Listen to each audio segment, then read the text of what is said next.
اگر آپ ہر رات گولی کھائے بغیر سو سکتے ہیں، اگر پرندے، پھول، پہاڑ اور سمندر بھی آپ کو متاثر کرتے ہیں، تو آپ کو گھٹنوں کے بل پر گر کر اللہ کا شکر ادا کرنا چاہیے۔ انسان کی اچھائی ہی اس کا سب سے بڑا ہتھیار ہوتی ہے۔ ذمہ دار آدمی خوبصورت آدمی سے بہتر ہے۔ دوسروں کے رویے کی وجہ سے اپنی اندرونی سکون کو تباہ نہ ہونے دیں۔ آپ حکم دے کر اپنی بات منوا سکتے ہیں، لیکن کسی کو اپنا احترام کرنے پر مجبور نہیں کر سکتے۔ کسی شخص کو جاننے کا بہترین طریقہ یہ ہے کہ اس کے ساتھ سفر کیا جائے۔ کوئی شخص کتنا ہی برا کیوں نہ ہو، ظلم کے خلاف بغاوت ضرور کرتا ہے۔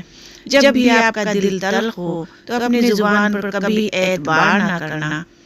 سب سے زیادہ اذیت ناک اور بدترین دشمن وہ ہوتا ہے جو کبھی آپ کا دوست رہا ہو۔ اگر آپ سچ بولتے ہو تو آپ کو زندگی میں کسی چیز کو یاد رکھنے کی ضرورت نہیں پڑے گی۔ اپنے راز کو قائم رکھنا حکمت ہے، لیکن دوسروں سے یہ امید رکھنا حماقت ہے۔ مخلص دوست وہ ہے جو آپ کو آپ کی خامیوں کے بارے میں آگاہ کرے۔ شکر گزاری ایک ایسا قیمتی پھل ہے جو آپ کو بہت سے لوگوں میں نہیں ملتی۔ جب تک آپ کو تکلیف نہیں ملتی تب تک آپ کسی بھی چیز میں تبدیلی نہیں لاتے۔ ہر انسان اپنی زندگی کا کچھ حصہ ایسی خوبیوں کو ظاہر کرنے کی کوشش میں ضائع کرتا ہے جو اس کے پاس نہیں ہے۔ اندازہ لگانا سستا ہے، لیکن غلط اندازہ لگانا مہنگا ثابت ہو سکتا ہے۔ غصے کے ایک لمحے پر صبر کرو گے تو ساری زندگی کے غموں سے بچ جاؤ گے۔ سب سے بڑا بدبودار اور منافق انسان وہ ہے جو آپ سے فائدہ بھی اٹھائے اور پھر آپ کی مخالفت بھی کرے۔ دشمن کی پسندیدہ چال دوستوں کو ایک دوسرے کے خلاف کرنا ہے۔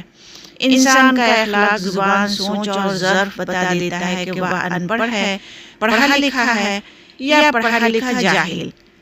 زندگی میں کی گئی غلطیاں آپ کو سوچنا، بولنا اور سمجھنا سکھا دیتی ہے۔ اگر کوئی یہ کوشش کرتا ہے کہ سب اسے اچھا سمجھے تو وہ بے وقوفوں کا سردار ہے۔ عبادت گاہوں میں خدا کو تلاش کرنا بیکار ہے، ہم نے اسے اپنے دلوں میں کھو دیا ہے۔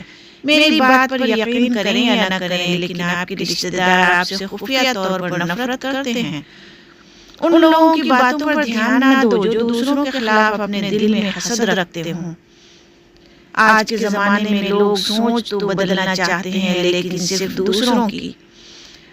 سچ صرف ان لوگوں کے لیے خطرہ ہے جو جھوٹ سے فائدہ اٹھاتے ہیں۔ صحت یقیناً پیسوں سے زیادہ قیمتی ہے، کیونکہ صحت کے ذریعے ہی پیسہ حاصل کیا جاتا ہے۔ ایک بے پرواہ انسان کو غریب ہونے میں زیادہ دیر نہیں لگتی۔